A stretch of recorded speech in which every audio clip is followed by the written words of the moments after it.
And you scratch an anti-Israel person deep enough, and you're going to find a lot of them are anti-American and just hate what America stands for, and therefore hates America's strongest ally, Israel. And with that, I'm going to take the last word. I am so tired of hearing the rationalization of the left in this country because they hate Donald Trump inexplicably and without foundation. They choose to hate America. So that was Fox host Lou Dobbs, as well as Alan Dershowitz, making an insane argument that if you do not like Donald Trump, if you criticize him, then you also hate America. Yeah. So that's it. That's his message. Fall in line. Love the supreme leader, and if you don't, you hate your country. Now, there's so many problems with that. Again, imagine if a Democrat had said that about Obama. If you don't like Obama, right? If you don't love Obama, if you criticize Obama at all, you hate America. Now I know there's this, but anybody who criticizes Obama is a racist. That's also not true. And an absolute ridiculous premise. It's the same thing with Hillary Clinton. If you don't like Hillary Clinton or if you don't agree with her, then you're sexist. Also super ridiculous. And so we see it from a lot of different sides. But primarily right now, we're seeing a lot of that from the right wing. If you don't agree with Trump, you're anti-American. And this even went back to the Bush years, where if you don't agree with George W. Bush, if you criticize George W. Bush or the Iraq War at all, well, then you not only hate America, but you also hate the troops. So it's an absolute ridiculous notion being peddled by Lou Dobbs and Alan Dershowitz, man. But here's the thing.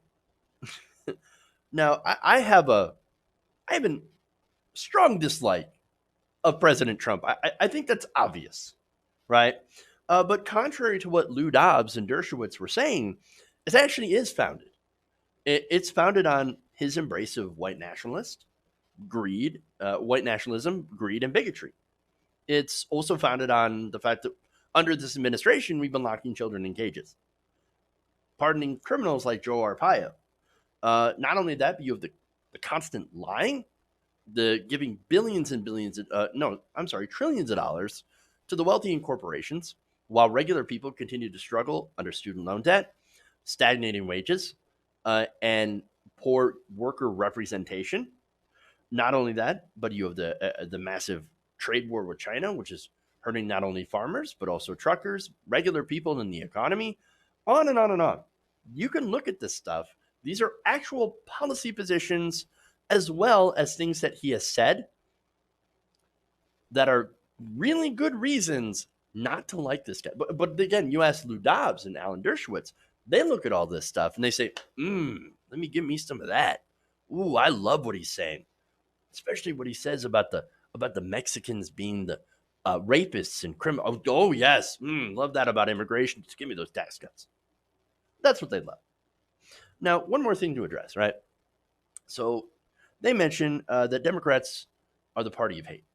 And the full quote here is, they choose to hate America. The Democrats have truly become the party of hate. Wait, who's doing all the mass shootings again? I mean, look, you ask right-wingers, they'll point at Democrats. And whenever there's a mass shooting, by the way, they'll always point out, they'll always make things up and say, registered Democrat. Of course, the left is the real violent ones. Really. In reality, in a January 2019 report from the Anti-Defamation League, all the extremist killings in the United States in 2018, all of them were linked to right-wing extremism. There were at least 50 extremist-related killings in the U.S. in 2018. Now, the right wing either says, oh, it's the left wing or it's the Muslims. No. They were all from the right wing. Now, that's just not to say that all right-wingers are dangerous murderers, right? That's to say that there is a fringe extreme right that has been doing all of the violence. And this is all happening, by the way, while a right-wing president's in charge. It's almost as if the president and his followers on TV stoke hatred against certain groups. Like, I don't know, the media, the enemy of the people, right? Or Muslims, the Ilhan Omar needs to send her back.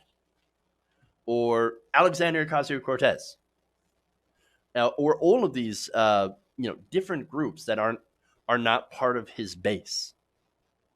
Any critic of the president, whether it be on media or anywhere else, un-American, they said, un-American. And they spread that to a very heavily armed base of people. Some of them might be mentally unhinged, and then they sit back and they say that they're shocked when there's violence. You know what we call that? That is stochastic terrorism. And here's Lou Dobbs and Alan Dershowitz basically engaging on it.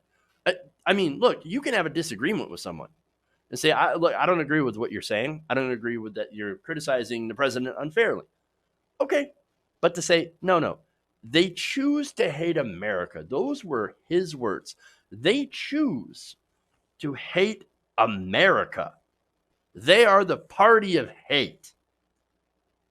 From his lips to a heavily armed nutcase's ears. These people are getting people killed. They are stochastic terrorists. Now, this got some pushback. A little bit. I'm only going to read two of these. And one of them is from Joe Walsh. Now, background on Joe Walsh. He ain't no liberal, right? So Joe Walsh is a Tea Party guy. Now, he's doing a primary challenge against President Trump, to be fair. So I'm sure that political motivation has something to do with his criticisms. But he says this: I used to say stuff like this now and then, every now and then, that those who disagree with me politically were full of hate and hated America. This message plays well in the conservative media swamp, but it's wrong, so wrong, no matter how often Lou Dobbs says it. Now, I don't know whether to give him props for actually being honest, if that's actual honesty. But that's really kind of candid. Oh, yeah. No, we say all this stuff all the time.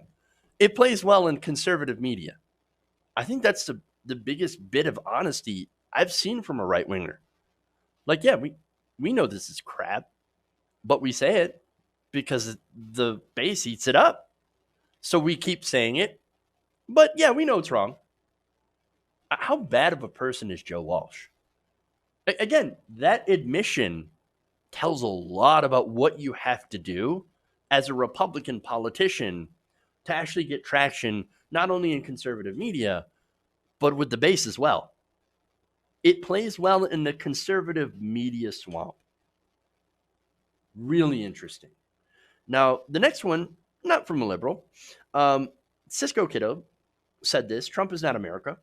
Therefore, hating Trump and hating America are two totally different things. One could argue to love America is to hate what Trump is doing to her. And that's certainly from the progressive perspective, right? That's my perspective. Because America is not about locking up children at the border.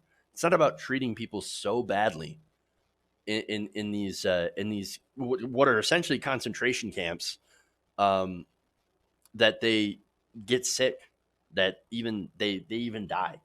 I mean, people have died in ICE and Border Patrol custody. There's no getting around that. And the Trump administration argues that, hey, we shouldn't have to provide them with safe and sanitary conditions. You can be safe and sanitary without toothpaste or showers or soap or a bed. They literally tried to make that argument. And now they deny them flu shots. And now they say if you're currently getting medical care in this country, we're going to kick you out if you're an immigrant, undocumented immigrant. So, somebody has cancer, whatever, we're going to send you back anyway.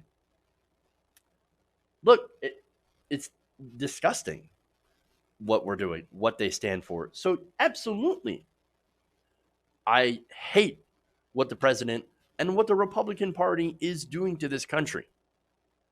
And I still don't make the argument that Trump hates America. No. Trump loves to take advantage of Americans. He loves to take advantage of his base, of his voters, because to them, or to him, they are marks. They are people to profit from. And there's this weird culty relationship as well, where he gets this adoration from his fans and therefore continues to say things that will get him that same kind of adoration because he craves it. He needs it. He has to have it. So I don't think he hates America. He just doesn't understand it whatsoever. And he thinks ultimately that it's supposed to serve him. Well, that's not how America works. Hey guys, hopefully you enjoyed that free video. Now I'm going to have to ask you a favor. Between the demonetization and the YouTube algorithm messing around with view counts, etc., we're having a hard time adjusting to the new YouTube reality, which is where you guys come in. See, we have a Patreon, patreon.com/TYTNation, set up to help us rely on you guys, the viewers, instead of big corporate ads. Look, you know the show. You know I'm not in favor of big corporations anyway.